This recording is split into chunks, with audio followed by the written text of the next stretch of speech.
and the most important factor for its international emancipation. The international proletariat must, on its part, facilitate the success of the work of socialist construction in the USSR and defend her against the attacks of the imperialist nations by all means in its power. In the event of the imperialist states declaring war upon and attacking the USSR, the international proletariat must retaliate by organizing bold and determined mass action and struggle for the overthrow of the imperialist government with the slogan, dictatorship of the proletariat and alliance with the USSR. The development of the contradictions within the modern world economy lead inevitably to a mighty revolutionary outbreak which must overwhelm capitalism in a number of so-called civilized countries, unleash the victorious revolution in the colonies, broaden the base of the proletarian dictatorship to an enormous degree, and thus, with tremendous strides, bring nearer the final world victory of socialism. The last Congress of the Comintern came when Stalin was preparing the bloody purge trials, which were to result in the execution of Bukharin, Zinoviev, Kamenev, and thousands of other party members. During these years, fascism was thriving in Italy, and in Germany, the black shadow of Hitler began to spread over Europe. In response to these events, the Soviet Union in 1934 joined the League of Nations, an organization which Lenin had called a den of robbers. Soviet Foreign Minister Maxim Litvinov began making overtures which required a new tactical line in the Comintern. The result was the Popular Front, which became an integral part of the new Soviet search for protective alliances. At the 7th Congress of the Comintern in Moscow in 1935, the Popular Front tactic was announced. The head of the Comintern at this time was the Bulgarian Stalinist Georgy Dimitrov. Comrades, millions of workers and toilers in the capitalist countries are asking the question, how can fascism be prevented from coming to power, and how can fascism be overthrown after it has come to power? To this, the Communist International replies, the first thing that must be done is to establish a united front, to form unity of action of the workers in every district, every factory, every country, all over the world. The Communist International places no condition for unity of action except one, that the unity of action be directed against fascism, against the offensive of capital, against the threat of war, and against the class enemy. This is our condition.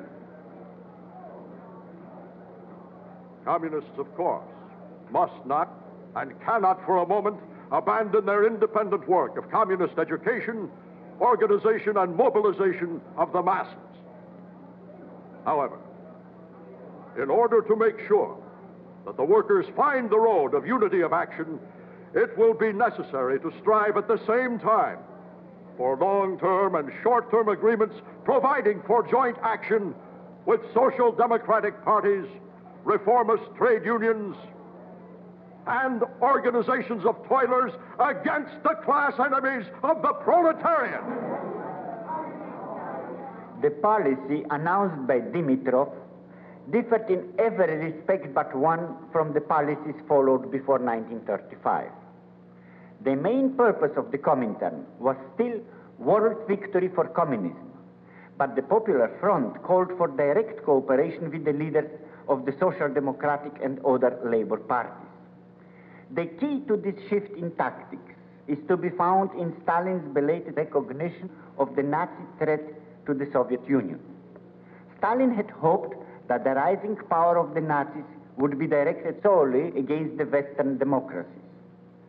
However, Nazi diplomatic negotiations with Poland and the Baltic states served to revive traditional Russian fears about German expansionist aims.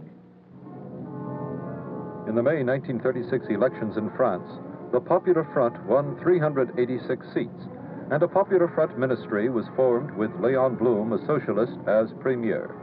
While ostensibly supporting the government, the communist leaders refused to accept ministry posts, an equivocal position which did much to weaken the Popular Front government. 6 weeks later, the Civil War broke out in Spain. Following the intervention of Hitler and Mussolini, the Soviet Union became involved. The Stalinist purge trials were getting underway in Russia, and as part of their price for assistance to the Spanish loyalists, Soviet leaders demanded the right to purge all socialist, anarchist, and Trotskyite elements within the Republican camp. As within the Soviet Union, the purge was carried out with equal efficiency in Spain by agents of the Stalinist secret police. And believe me, I'm as sympathetic toward the Soviet Union as any other anti-fascist.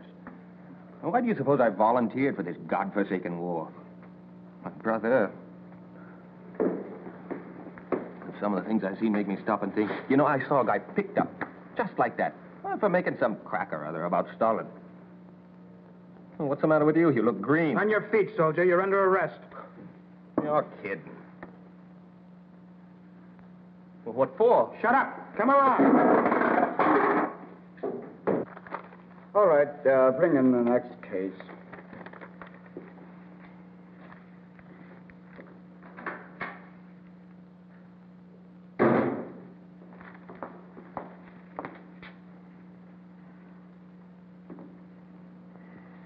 Yes, I have a report here representing conclusive proof that you're one of the agents of the counter-revolutionary conspiracy and also an agent of international fascism.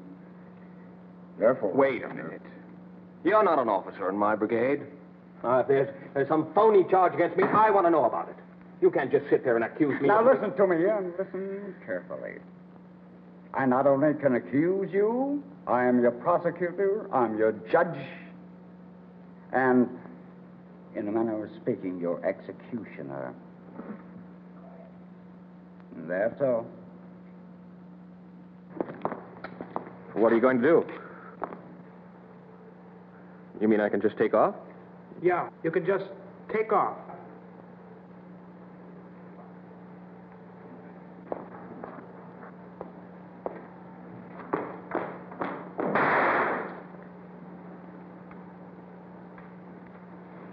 In the present international situation, there is not nor can there be any more certain criterion than one's attitude toward the Soviet Union in determining who is a supporter and who an opponent of democracy and peace.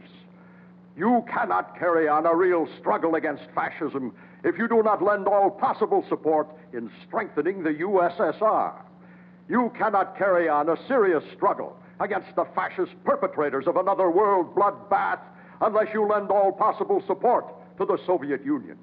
You cannot carry on a sincere struggle for socialism in your own countries if you do not oppose the enemies of the USSR, and you cannot be a real friend of the Soviet Union if you do not condemn its enemies, the Trotsky-Bukharinite agents of fascism.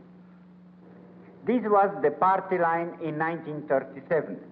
Nazism and fascism were then the arch enemies of the Soviet Union. Only 2 years later, on August 23, 1939, Stalin signed his infamous pact with Hitler.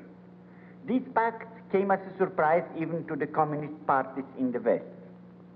For 10 days, they were left without instructions from Moscow. The result was a tragicomic muddle of conflicting statements, the majority of them inconsistent with the new Kremlin policy.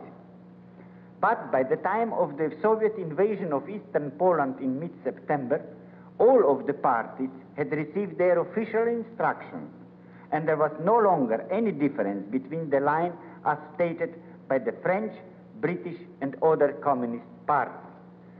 Neither was there any more doubt in the eyes of the world about the Comintern as a direct agent of Soviet policy. On May 22, 1943, the Soviet Union launched one of its more successful propaganda efforts, the dissolution of the Comintern. When asked by a British journalist to give his views on the subject, Stalin gave the following answer. The dissolution of the Communist International is proper and timely because it facilitates the organization of the common onslaught of all freedom-loving peoples against the common enemy, Hitlerism.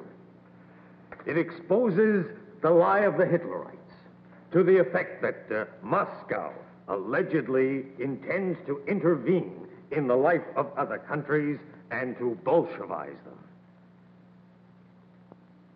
It exposes the calumny of the adversaries of communism within the labor movement to the effect that communist parties in various countries allegedly are not acting in the interests of their people, but on order from outside.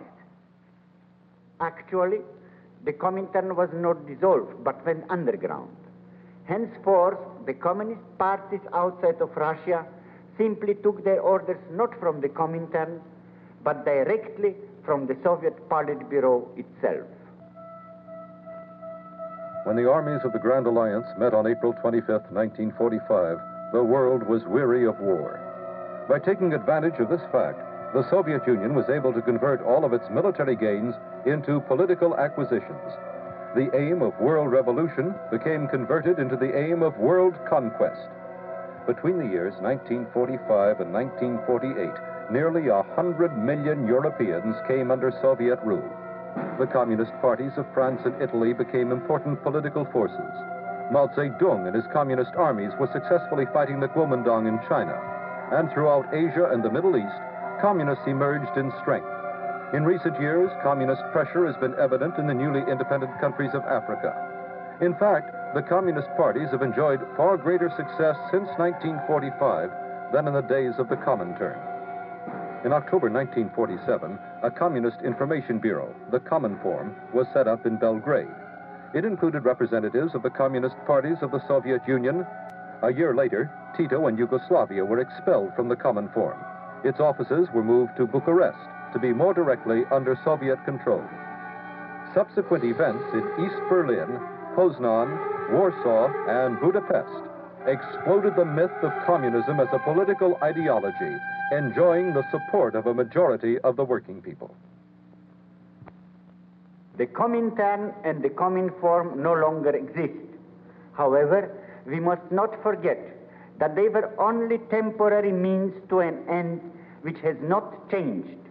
Today, the Soviet government itself has assumed the task of directing communists all over the world toward that end. And that end was and still is communist world domination. Our next program will examine communism in the United States.